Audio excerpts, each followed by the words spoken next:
शरीर के 15 टुकड़े करती है और 15 टुकड़े करने के बाद ड्रम में भरकर चली जाती है मनाली घूमने। ये पत्नियां कैसी होती हैं? क्या है उसने जो किया ये सही किया? नहीं, उसने किया वो सही नहीं किया है वैसे तो।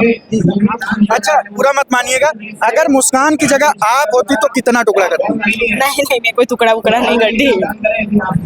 इतनी हिम्मत है कि कहाँ से उन लोगों को आती है वो पता नहीं, लेकिन कोई भी पत्नी रहती है वो इतना कर सकती है, वो आइडिया नहीं लगा सकते हैं।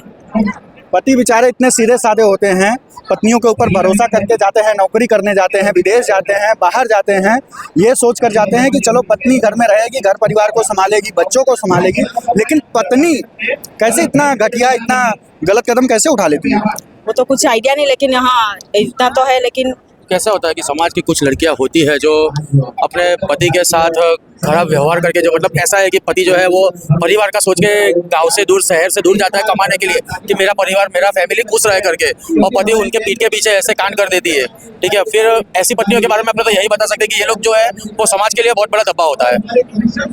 अब पत्नियों के ऊपर हम कैसे भरोसा करें कि कौन पत्नी हमारे साथ क्या कर दे, या मान लीजिए आप ही की पत्नी आपके साथ क्या कर दे, कैसे भरोसा किया जाए भाई? क्या पत्नियां ऐसी होती हैं? कैसे भरोसा किया जाए? बात तो इसमें ऐसी है कि भरोसे की बात करें तो ये दुनिया में हम तो खुद पे भी भरोसा नहीं कर सकते, चीज ऐसी है। लेकिन भरोसे पे तो दुनिया कायम है ना, तो भरोसा तो करना पड़ेगा। और अपने आप पे भी भरोसा होता है कि हम अगर मेरी पत्नी को मैं खुश रखता हूँ, मेरी पत्नी मेरे साथ अगर खुश है, तो ये कांड अपने साथ नहीं हो सकता है। वो अपने को भरोसा है, अपने को अपनी पत्नी पे भरोसा है।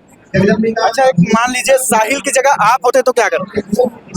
साहिल सौरभ नहीं, साहिल की जगह आप होते क्या करते? मैं साहिल की जगह हो ही नहीं सकता था पहले तो। अगर होते तो क्या करते? हो ही नहीं सकता था पहले तो। अगर होते तो कितने टुकड़े करते? मैं होता ही नहीं। पहली बात है कि अगर मेरे पास मेरी पत्नी है, ठीक है, तो मैं साहिल के जैसा करने का हिम्मत ही नहीं करता। मेरी पत्नी को छोड़ के मैं गैर पराई औरत के पास जाने का हिम्मत ही नहीं करता। वो मेरा अंदर है ही नहीं, ऐसा काम करने का अपना तजुर्बा ही नहीं है, ऐसा कुछ अपने अंदर आता ही नहीं है। तो साहिल की जगह पे तो मैं कभी भी नहीं हो सकता हूँ। अच्छा चलिए, अब आप लोगों से सीधा सवाल है कि साहिल और मुस्कान ने जो मिलकर सौरभ की हत्या करी, ये कितना सही है? वो 100% गलत है। 100% गलत। 101% गलत है।